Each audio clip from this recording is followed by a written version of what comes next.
aujourd'hui, on voulait vous rencontrer parce que, bon, on sait qu'on est dans les derniers jours de François Legault comme premier ministre du Québec. Il y a eu les hommages la semaine dernière. Vous m'avez entendu, le point que j'ai soulevé et que j'ai mis de l'avant positivement, ça a été le fait qu'il a réussi pendant une décennie à nous sortir là, des querelles entre des oui et des non. Et hier, il a fait aussi sa série d'entrevues d'adieu où il est revenu justement sur son rôle, notamment sur l'enjeu constitutionnel, sur la voie autonomiste. Et nous, en parallèle, au cours des derniers jours, on a mené un sondage avec la firme Palace, que la plupart d'entre vous avez obtenu au cours des dernières minutes, où il est question justement de la question de l'autonomie. On voulait mesurer qu'est-ce qu'il en était véritablement, parce que, évidemment, M. Legault s'en va, la CAQ va potentiellement, si on se fie au sondage actuel, disparaître. Mais la raison pour laquelle on a sondé sur cet enjeu-là, c'est parce que nous, on croit que la troisième voie est encore la voie préférée des Québécois, est encore la solution à l'impasse constitutionnelle. Et effectivement, ce qu'on voit dans les chiffres qu'on vous présente aujourd'hui, c'est que la troisième voie au Québec demeure et de loin la voie favorite des Québécois. Et c'est pour ça qu'on veut, je veux décortiquer un peu, puis on l'a décortiqué en différents éléments qui constituent les positions fortes du Parti conservateur du Québec. Puis vous savez aussi que dans 2 semaines, je vais publier un essai justement sur cet enjeu destination autonomie qui va donc être dans 2 semaines, qui va être lancé. La première question qu'on a posée, puis c'est celle la plus générale, puis peut-être la plus pertinente ou la plus importante. Contrairement à tous les sondages, quand on parle de constitution, on n'a pas demandé la question « Êtes-vous dans l'autobus du oui ou dans l'autobus du non? » On a demandé aux Québécois, par rapport à l'avenir du Québec, qu'est-ce qu'ils préfèrent? Est-ce que c'est le statu quo? Est-ce que c'est l'autonomie? Ou est-ce que c'est l'indépendance? Et là, on a des chiffres qui sont assez révélateurs. 39 % préfèrent l'autonomie du Québec, 15 % le statu quo, le fédéralisme libéral, si vous préférez, et 10 % l'indépendance du Québec. Donc, il y a beaucoup plus de gens favorables à la voie autonomiste qu'aux 2 autres voies. En fait, il y en a plus que, même si on les réunit les deux, c'est pratiquement 2 fois plus là, que les fédéralistes et les souverainistes réunis. Ensuite, on l'a décortiqué par sujet pour différentes propositions qui sont mises de l'avant par la voie autonomiste. Le premier, c'est quelque chose qui est discuté à l'Assemblée nationale depuis déjà plusieurs mois, c'est le projet d'une constitution du Québec. Encore là, on voit qu'une majorité de Québécois est favorable, 43 % pour, 33 % contre, donc il y a plus de gens favorables que de gens contre. Et pour chacune des questions qu'on a posées, on a aussi ventilé en fonction de l'appartenance politique, c'est-à-dire pour qui les gens votent sur la scène québécoise, pour voir les électeurs de quel parti favorisent ça. Et ce qu'on remarque, et c'est peut-être pas une surprise, mais en fait, quand ça en est une, quand on regarde la position du Parti québécois sur la Constitution, c'est que les électeurs qui sont le plus favorables à l'adoption d'une Constitution au Québec sont les électeurs péquistes, alors que le Parti québécois et Paul Saint-Pierre Plamondon s'opposent au projet de loi qui est actuellement débattu à l'Assemblée nationale.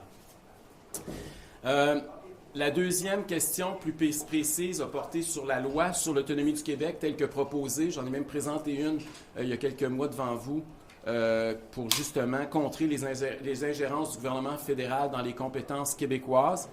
Et encore là, on remarque qu'une majorité de Québécois favorables, 57 % pour, 28 % contre. Et encore une fois, les gens qui sont le plus pour, c'est les péquistes, mais pratiquement tout le monde, en fait, obtient une majorité, là, sauf au Parti libéral, où ça semble plus nuancé, plus divisé.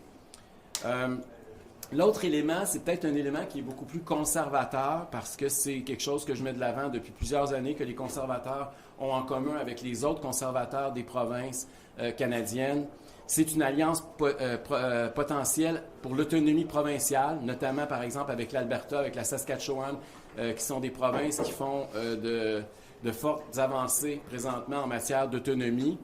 Et encore là, on voit une majorité impressionnante. Là, 64 % des Québécois sont favorables à ce qu'on ait davantage d'alliances avec les autres provinces pour conquérir plus d'autonomie pour le Québec face au gouvernement fédéral.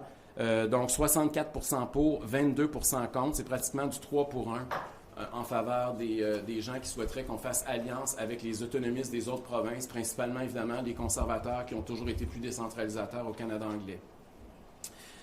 L'avant-dernier élément qu'on a testé, c'est celui sur les rapports d'impôts. Est-ce que vous êtes favorable à ce qu'il n'y ait qu'un seul rapport d'impôt qui est administré par le gouvernement du Québec et que le gouvernement du Québec retourne sa part à Ottawa? Ça aussi, ça a fait l'objet d'un débat depuis longtemps au Québec. Et là, les chiffres sont encore plus impressionnants. 65% des Québécois sont favorables au rapport d'impôt unique, contre seulement 19% qui s'y opposent. Et là, peu importe le parti pour lequel vous votez, les partisans de tous les partis représentés à l'Assemblée nationale sont en faveur, largement en faveur, que les Québécois aient un seul rapport d'impôt, puis c'est le gouvernement du Québec qui l'administre. Finalement, la dernière question, et non la moindre, celle qui défraie le plus l'actualité, dont le premier ministre Legault a parlé beaucoup et abondamment hier dans ses entrevues, c'est la question de l'immigration. On a demandé aux Québécois s'ils souhaitent qu'il y ait des pouvoirs accrus en matière d'immigration pour le Québec. Et là, est-ce qu'on ait tous les pouvoirs? En fait, la question est même plus précise que ça. Tous les pouvoirs, on va avoir tous les pouvoirs en matière d'immigration. Et là, les chiffres sont de 60% pour, 26% contre, donc c'est plus que du 2 pour 1. Pour nous, c'est assez limpide que la voie autonomiste va survivre à la CAQ. J'ai l'intention, puis les conservateurs québécois ont l'intention de continuer à incarner cette troisième voie-là. Puis M. Legault, on le sait, il n'avait rien inventé. Il avait pris le relais de Mario Dumont puis de l'ADQ, qui était aussi historiquement la voie autonomiste au Québec. Puis avant ça, il y avait eu d'autres partis. Là, on a juste à penser à Maurice Duplessis, évidemment, avec l'Union nationale. Mais il y a toujours eu des partis autonomistes dans l'histoire du Québec. Ça a toujours ou pratiquement été la voie préférée des Québécois. Les Québécois ont choisi de faire partie du Canada en ayant le plus d'autonomie possible, en revendiquant davantage la place du Québec, puis accroître le pouvoir du Québec. Et c'est encore aujourd'hui l'option préférée des Québécois. Et aujourd'hui, le Parti conservateur veut juste dire que peu importe ce qui arrive avec la CAQ, puis peu importe ce qui arrive avec M. Legault, la voie autonomiste va survivre, va continuer d'être l'option préférée des Québécois, puis continuer d'être fièrement représentée à l'Assemblée nationale du Québec. Sur ce, ça va me faire plaisir maintenant de répondre à vos questions. Merci, on va procéder en format mêlée de presse, donc vous pouvez poser vos questions quand vous voulez. Bonjour. C'est évident que j'ai été très critique de la façon dont M. Legault a mené ses combats. Je l'entendais hier, il avait raison là, sur l'immigration. Moi, j'aurais souhaité une position beaucoup plus musclée. Moi, je ne blâmerais pas les électeurs s'il n'y a pas eu d'avancée sur ce front-là. Vous savez, nous autres, on avait proposé d'y aller les 5 chefs des 5 partis à représenter à l'Assemblée nationale pour parler d'une seule voix à Ottawa avant les élections fédérales, rencontrer chacun des caucus de tous les partis. Moi, je pense que ça aurait eu beaucoup plus de poids, beaucoup plus d'impact. Aujourd'hui, pointer du doigt les électeurs et dire que c'est à cause des électeurs que M. Legault n'a pas eu de gain, je trouve ça un peu un raccourci assez simple. Là, je ne pense pas que les électeurs avaient tort. Les électeurs ont voté sur d'autres enjeux, puis on n'a pas réussi à en faire un enjeu commun pour le Québec. Donc, je pense que ça a été décevant la façon dont il a mené son combat, mais ça ne veut pas dire que l'autonomisme, nécessairement, n'a pas sa place. Là, au contraire, envoyer des lettres qui finissent dans des déchiqueteuses de Justin Trudeau, on peut dire que ça a été un échec. Je pense que ça, tout le monde est d'accord avec ça. Mais comment ça se fait que François Legault n'a pas réussi à faire des alliances, par exemple, avec Daniel Smith ou avec Scott Moe, les premiers ministres respectifs de l'Alberta et de la Saskatchewan, qui ont été très autonomistes, qui, eux, ont fait des gains, qui, eux, ont adopté des lois sur l'autonomie de leur province, la loi sur la souveraineté de l'Alberta dans un Canada uni ou Saskatchewan First du côté de la Saskatchewan. Ces gens-là ont fait des gains autonomistes. M. Legault n'en a pas fait. Il n'a pas fait d'alliance avec ses alliés potentiels au Canada. C'est décevant. Il avait le bon discours, mais malheureusement, il n'a pas eu les bonnes actions pour mener à terme son projet. Justement, M. Duhem, qu'est-ce que vous feriez différent? Parce que, bon, le rapport d'impôt unique, par exemple, c'est une demande historique de la CAQ. Vous dites que les Québécois veulent que ça se réalise, mais ça ne s'est pas fait en 8 ans de caquisme. Donc, qu'est-ce que vous feriez différent? Bien, je ferais ce que je vais faire dans 2 semaines. Écoutez, c'est pas la première fois que je le fais, là, puis je suis chef du 5e parti là, au Québec. Là. Je m'en vais dans le reste du Canada. Je vais aller rencontrer les premiers ministres, les chefs des partis conservateurs des autres provinces. Je vais aller à Canada Strong and Free à Ottawa, parler aux conservateurs canadiens-anglais. Je pense qu'il faut bâtir des alliances avec celles et ceux qui sont les plus décentralisateurs au Canada. Il faut unir les Québécois dans une option autonomiste forte. Puis on le voit, les Québécois sont là. Et il y a des alliés au Canada anglais, il faut leur tendre la main, ce que le premier ministre, malheureusement, puis la CAQ n'ont pas fait au cours des 8 dernières années. Est-ce que c'est possible de le faire avec un gouvernement libéral à Ottawa? Bien, d'abord, dans les provinces, c'est pas juste des gouvernements libéraux. Au contraire, là, il y a plus de conservateurs, je pense, que de libéraux dans le Canada. Je pense qu'il faut d'abord et avant tout faire des alliances avec les provinces parce que c'est là où l'autonomie s'est fait. Puis d'ailleurs, dans l'essai que je vais rendre public dans 2 semaines, vous allez voir, là, je fais un long historique justement des gains autonomistes à travers l'histoire du Canada. Ça vient généralement des provinces et souvent des provinces même canadiennes anglaises. Donc, je pense que c'est important de tisser ce lien-là, d'entretenir ce réseau-là à la base. Deuxièmement, dire à la veille des élections, là, je vais voter pour le Parti conservateur du Canada, comme le fait M. Legault il y a 5-6 ans. C'est pas ça qui suffit. Là. Les Québécois votent sur des enjeux, ils votent pas à partir de ce que le premier ministre leur demande de faire. Là. Et je pense qu'il faut, au contraire, aller avec cet agenda-là, aller voir les chefs des partis fédéraux puis les députés québécois à Ottawa pour s'assurer qu'ils comprennent les revendications autonomistes et qu'ils les défendent. Parce que M. Legault a amené la même conclusion que vous, l'importance de la troisième voie. Oui. Parce que moi, ce que je comprends de votre discours ce matin, c'est que la stratégie de la CAQ ces dernières années n'était pas la bonne pour aller chercher suffisamment de pouvoir à Ottawa. Je pense qu'effectivement, les idées étaient bonnes. Je pense que la voie autonomiste est la bonne, puis vous le voyez sur tous les enjeux, les Québécois sont au rendez-vous. Malheureusement, on n'a pas su au Québec, puis c'est pas juste le premier ministre, là, je pense qu'il faut élargir ça. Là, on aurait pu même les partis d'opposition collaborer ensemble. Je pense que c'est important pour ces enjeux-là de mettre la partisanerie de côté, mais on n'a pas su dégager un rapport de force à l'avantage du Québec. Je regarde ce qui s'est passé dans l'Ouest, là, ils l'ont leur rapport de force présentement. Là. Puis vous le voyez, le gouvernement fédéral plie devant l'Alberta. C'est pas parce que M. Carney, ça lui fait plaisir là, de répondre positivement aux demandes de Mme Smith. Là. Elle va même devant les tribunaux, elle conteste systématiquement les ingérences fédérales une à une, ce que le Québec, malheureusement, n'a pas fait depuis 8 ans. Mais pourtant, M. Legault avait une très forte majorité, de 90 Ouais. sièges, puis vous dites qu'il n'a pas été capable. Écoutez, M. Legault, il avait 90 sièges pour faire bien des choses, puis malheureusement, il n'a pas été capable. Il y avait une majorité claire aussi pour s'assurer qu'on n'ait pas de déficit. Il a enregistré le pire déficit de l'histoire du Québec. Il y avait une majorité claire pour mettre du privé en santé. Malheureusement, il a fait le contraire. Il y avait une majorité claire pour exploiter nos ressources naturelles, notamment notre gaz naturel. Il a fait le contraire. Donc, je pense que M. Legault, effectivement, a gaspillé la confiance que les Québécois lui ont fait, puis il a fait le contraire de ça pourquoi il avait été élu. Et sur l'autonomie, c'est vrai également. Mais donc, c'est dans sa manière, vous dites que c'est pas juste lui, mais ce que vous dites aussi, c'est que c'est ses décisions, c'est lui, c'est sa manière qui va fonctionner. Non? Bien, je pense qu'il y avait la mauvaise stratégie. Là. Envoyer des lettres, là, c'était pas l'idée du siècle. Là. Il fallait exercer un rapport de force. Puis, pas juste lui, mais le Québec, on ne l'a pas exercé depuis 8 ans. Là. Et, bien, je pense que c'est pas un individu seul là, qui peut faire la différence, mais je pense que si on est capable de dégager un large consensus au sein de la classe politique québécoise, arrêter de nous diviser entre des oui puis des non, et si on fait alliance en plus avec les partis conservateurs ailleurs au Canada, je pense qu'effectivement, on peut faire pencher la balance. Je pense que si moi, Scott Moe, Daniel Smith et d'autres premiers ministres ou chefs de partis conservateurs des provinces, on s'en va dans le bureau de Pierre Poilievre à Ottawa, je pense qu'on peut avoir plus de poids pour effectivement faire changer le cours au niveau de l'autonomie québécoise. Je pense qu'effectivement, ça serait un bon début. Si Vous vous avez étiez dit Pierre porté au Poilievre, pouvoir. vous n'avez pas parlé de Mike Carney. Bien, je pense que ça va ensemble. M. Carney doit être conscient aussi qu'au Québec, là, le parti présentement qui gagnerait s'il y avait une élection demain matin, là, c'est un parti qui propose un référendum.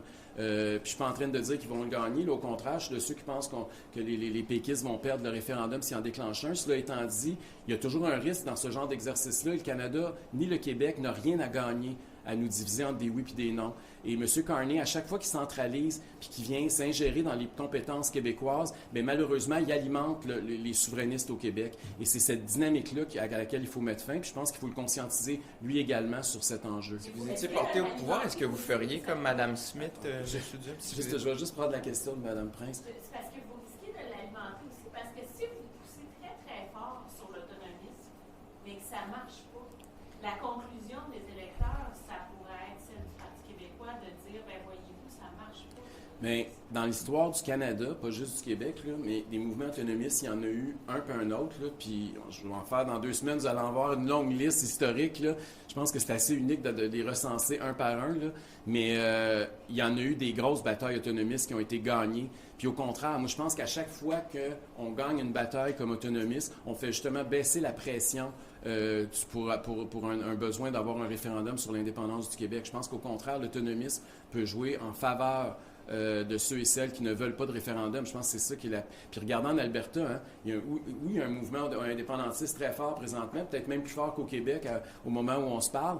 Et qu'est-ce que la première ministre est en train de faire? Moi, je pense que ça va enlever justement de la pression et ça va faire baisser l'appui à la souveraineté en Alberta. Pour être clair, M. Duhem, qu'est-ce que vous, si vous étiez porté au pouvoir, est-ce que vous feriez comme Mme Smith et demanderiez au procureur général du Québec de systématiquement contester toute ingérence fédérale? Oui, je vous ai présenté un projet de loi, une ébauche de projet de loi il y a quelques mois, effectivement, qui va dans ce sens-là, de contester systématiquement les ingérences fédérales devant les tribunaux.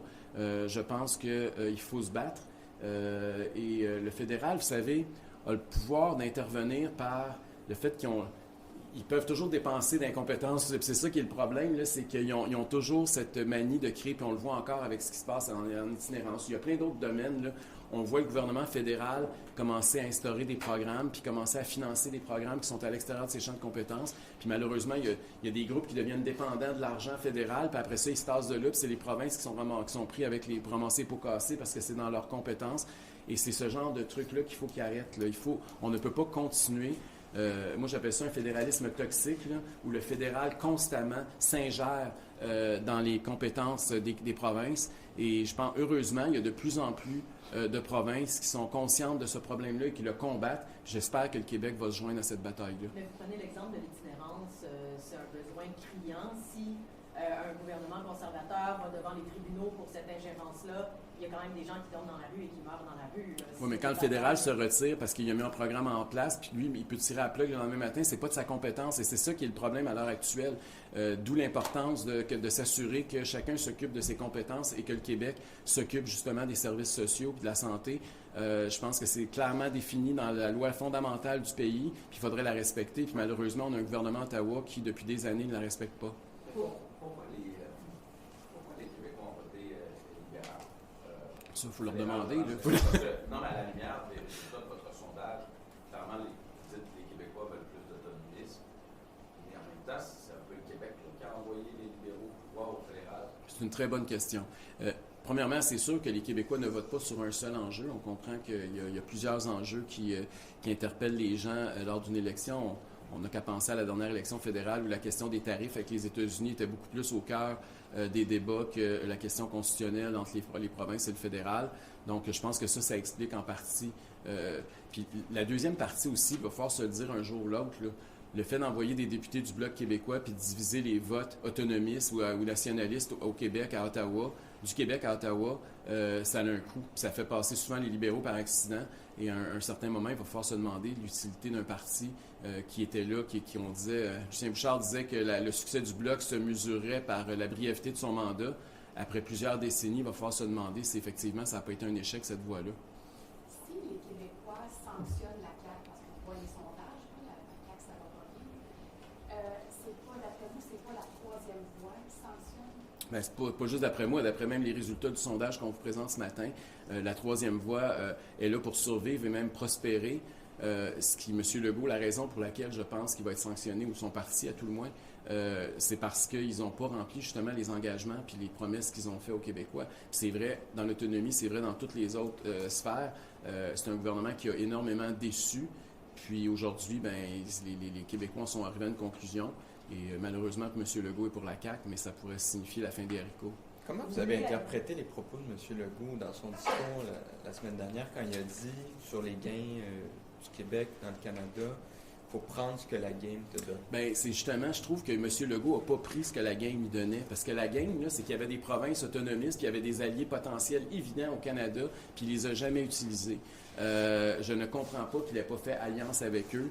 Je ne comprends pas pourquoi il ne les a pas imités dans ce qu'ils ont fait de meilleur. Et je pense que la gang il avait donné ça, puis malheureusement, il a laissé passer. Il n'a pas voulu sauter sa glace. Puis je pense que ça a été une erreur de la part de M. Legault. Vous voulez aller chercher les électeurs caquistes, on peut comprendre ça. Je dirais plus les électeurs autonomistes. De la CAQ? Entre autres. Il y en a partout des autonomistes. Vous avez vu le sondage, même les péquistes, il y a un fort pourcentage de péquistes qui préféraient beaucoup l'autonomie à l'indépendance. Bien, justement, est-ce que le fait d'aller faire des alliances avec les provinces canadiennes, tout ça pourrait faire peur aux nationalistes qui voudraient plus d'autonomie, mais qui sont très nationalistes? Au contraire, on le voit, là, les Québécois, on regarde ce qui se passe dans les autres provinces. On n'est pas jaloux du fait que d'autres provinces font des gains en matière d'autonomie. Au contraire, on veut les imiter. Puis souvent, eux-mêmes, il faut le dire aussi, ils nous ont souvent imités. Le Québec a souvent été celui qui a ouvert la voie sur un paquet de domaines. Là. Et il y a des provinces canadiennes qui s'en inspirent et qui revendiquent d'avoir les mêmes privilèges que le Québec a. Et je pense que c'est tout à fait sain. Puis il faudrait nous aussi qu'on fasse la même chose. T'avais-tu vidé la question?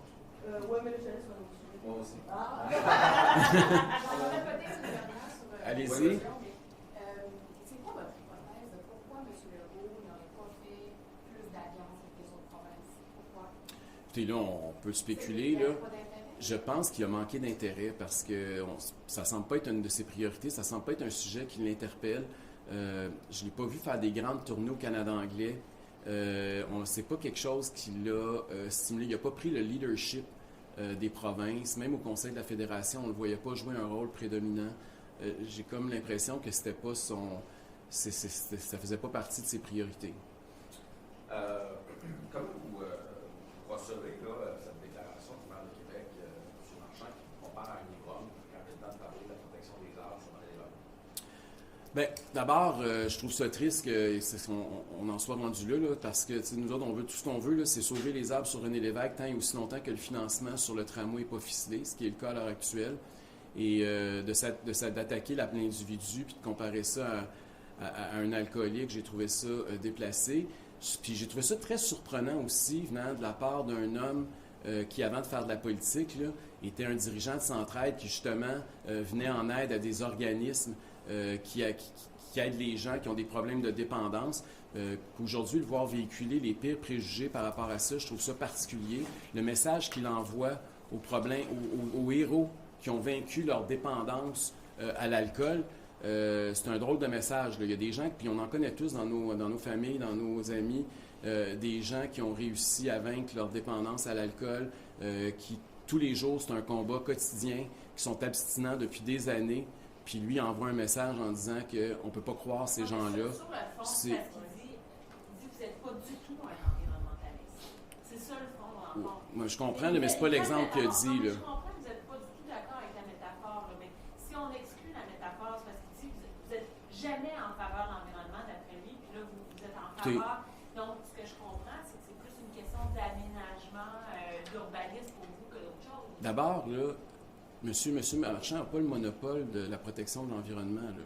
Puis j'ai toujours trouvé ça bizarre que quelqu'un qui se dit écolo, sa solution, c'est de commencer à abattre des arbres centenaires sur le boulevard René-Lévesque. Pour moi, c'est un non-sens. Et je pense qu'il y a une réflexion à y avoir, il y a une introspection à faire de la part du maire. Et c'est quand même, on va détruire, on va défigurer la plus belle rue de la ville de Québec sans même savoir si oui ou non il va y avoir un tramway qui va passer. C'est une aberration. Est-ce que vous feriez la même chose pour le troisième lien, des manifestations? Non, mais on attendrait au moins que le financement soit assuré avant de commencer les travaux. Je veux dire, on ne peut pas commencer à aller de l'avant alors qu'on ne sait même pas combien ça va coûter, puis on ne sait même pas si le fédéral est au rendez-vous. On ne sait pas qui va payer le dépassement de coûts. Puis monsieur est déjà en train de... Il sort sa chaîne ça, puis il veut saccager la rue René-Lévesque. Voyons donc. Mais ces gens-là ne seraient peut-être pas là pour une manifestation pour la même chose pour le troisième lien.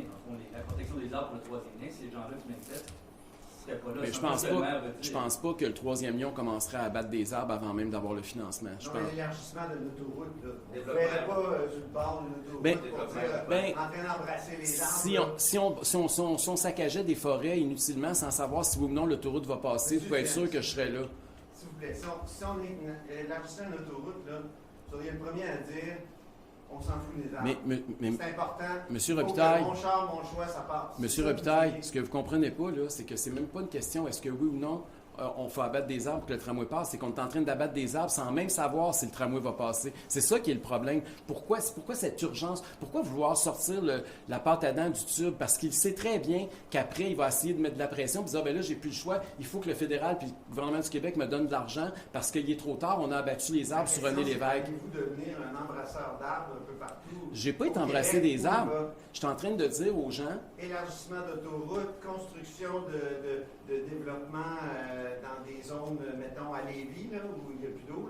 Non, mais tu sais, je veux dire... Si le projet de tramway va de l'avant, à ce moment-là, ça va être un autre débat. Au moment où on se parle, là, c'est un projet dont on ne connaît pas le coût, puis le financement n'est pas ficelé, Puis là, monsieur est déjà en train de sortir sa chainsaw puis commencer à saccager la plus belle rue de Québec. Ça n'a aucun sens. Puis là, hier, malheureusement, il s'est abaissé à des attaques personnelles parce que je pense que sur le fond, sur l'argumentaire, il sait qu'il ne peut pas argumenter très longtemps parce qu'il n'y a pas grand-chose à dire à ce niveau-là. Puis il a même attaqué Maïté Blanchette-Vézina aussi. Là. Il est allé comparer, pensez-y, là, il est allé comparer l'industrie forestière avec des arbres centenaires en milieu urbain.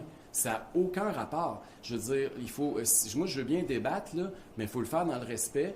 Puis j'ai trouvé qu'hier, M. Marchand en a manqué. Est-ce que vous allez prendre la même recette pour le troisième lien, ce qui veut dire que si le financement n'est pas ficelé, il n'y aura pas de travaux qui vont pouvoir commencer pour abattre Pour des tous les arbres? projets publics, on ne commence pas les travaux si on n'a pas le financement.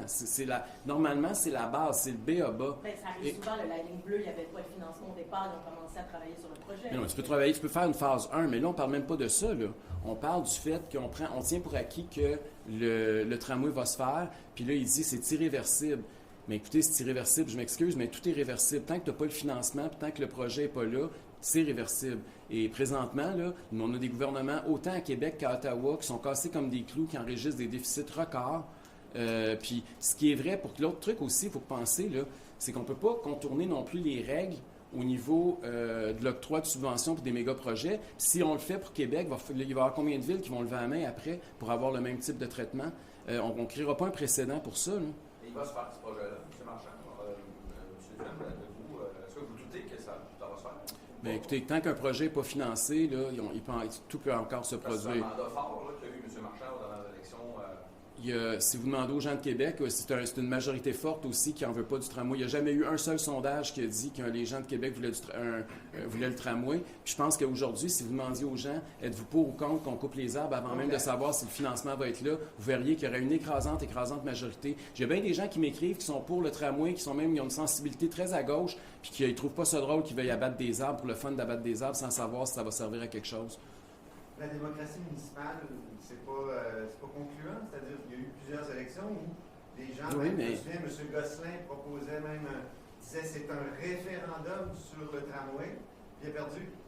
Je veux dire, donc la démocratie municipale, on s'en fout, il faut se fier juste au sondage. Je vous rappellerai que M. Marchand a été élu en disant qu'il sauverait 60 à 70 % des arbres qui étaient supposés se faire abattre sur le long du trajet. Aujourd'hui, c'est 100 % des armes qu'il veut abattre. Donc, en matière de démocratie, là, M. Marchand n'a pas de leçon à faire à personne ici aujourd'hui. Merci. Merci beaucoup. Conférence de presse.